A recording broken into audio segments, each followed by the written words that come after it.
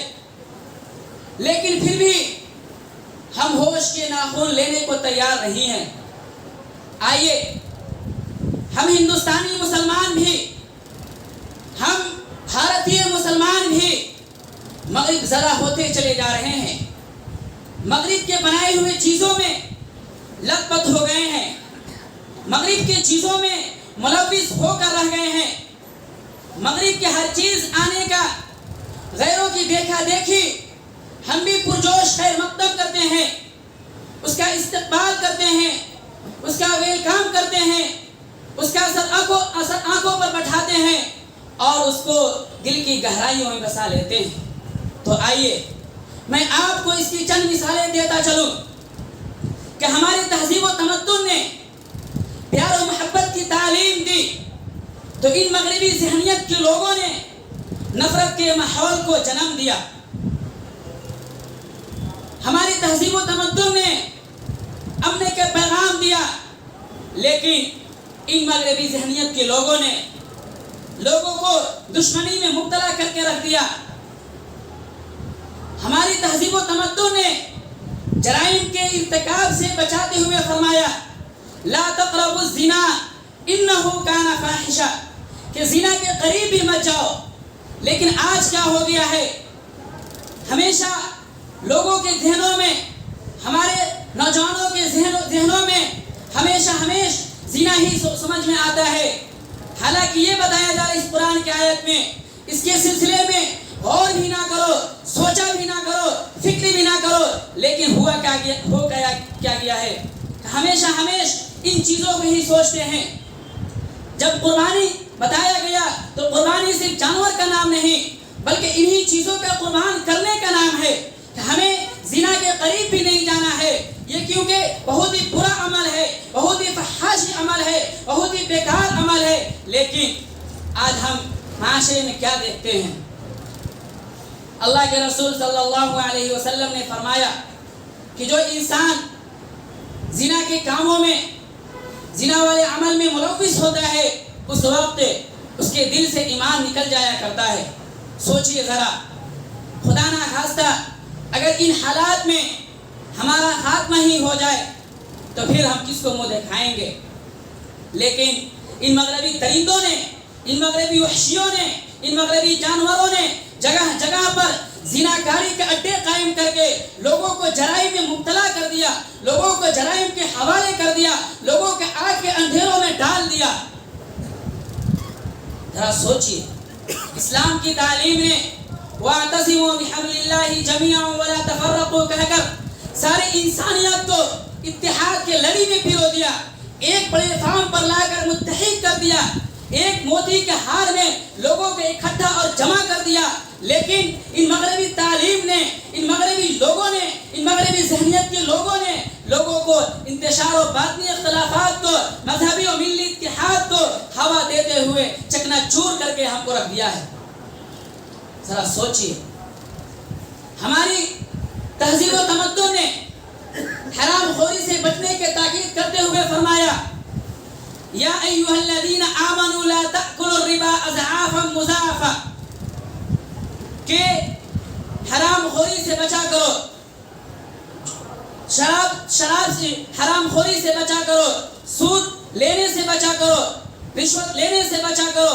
لیکن ان مغربی ذہنیت کے لوگوں نے اکالون للسحت کے مطابق بینکنگ نظام پر قبضہ جما کر ساری ملت کو سود خوری میں مبتلا کر دیا، لوگوں کو ان چیزوں میں ملوث کر کے رکھ دیا۔ حالانکہ ہم بھی ابھی بھی ہوش کے ناخن لینے کو تیار نہیں ہیں. ہماری تہذیب و تمدن نے یا ایھا الذین آمنوا انما الخمر والمیسر والانصاب والازلام رجس من عمل الشیطان کہہ کر صالح معاشرہ کی بنیاد ڈالی، نیک معاشرہ کی بنیاد ڈالی، صحیح معاشرہ کی بنیاد ڈالی. لیکن ان مغربی ذہنیت کے لوگوں نے، ان مغربی ذہنیت کے فکر کے لوگوں نے لوگوں کو شراب کو آب حیات اور جوئے کو کثرت مال کا ذریعہ قرار دے کر لوگوں کو برائیوں میں مبتلا کر دیا، لوگوں کو ان جرائم میں مبتلا کر دیا، لوگوں کو ان فحاشیوں میں مبتلا کر دیا، لوگوں کو ان خرابیوں میں مبتلا کر دیا، لوگوں کو ہمارے نوجوانوں کو ان فحاشیوں، ان بیکاریوں میں مبتلا کر دیا. پھر بھی ہم سوچنے کو تیار نہیں ہیں، ہم غور کرنے کو تیار نہیں ہیں، ہم ہوش کے ناخن لینے کو تیار نہیں ہیں. ذرا سوچئے، ہمارے تہذیب و تمدن نے عورتوں کا مقام وقرن فی بیوتکن ولا تبرجن تبرج الجاہلیۃ الاولی بتلا کر عورتوں کو گھروں کے رانی اور ملکہ بنا دیا. لیکن مغربی ذہنیت کے درندوں نے، ان مغربی ذہنیت کے بدمعاشوں نے، ان پاگلوں نے عورتوں کو سرے بازار لا کر عورتوں کو سرے بازار لا کر ان کی عفت و عصمت کی دھجیاں اڑا دیا، عورتوں کو سرے بازار لا کر ان کو ننگا ناچ نچا دیا، عورتوں کو سرے بازار لا کر ان کے چہروں سے نقاب اور حجاب کو اتار دیا. ذرا سوچئے کہ ان مغربی لوگوں نے ہمیں کہاں سے کہاں لا دیا ہے. پھر بھی ہم ہوش کے ناخن لینے کو تیار نہیں ہیں. اے اللہ کو ایک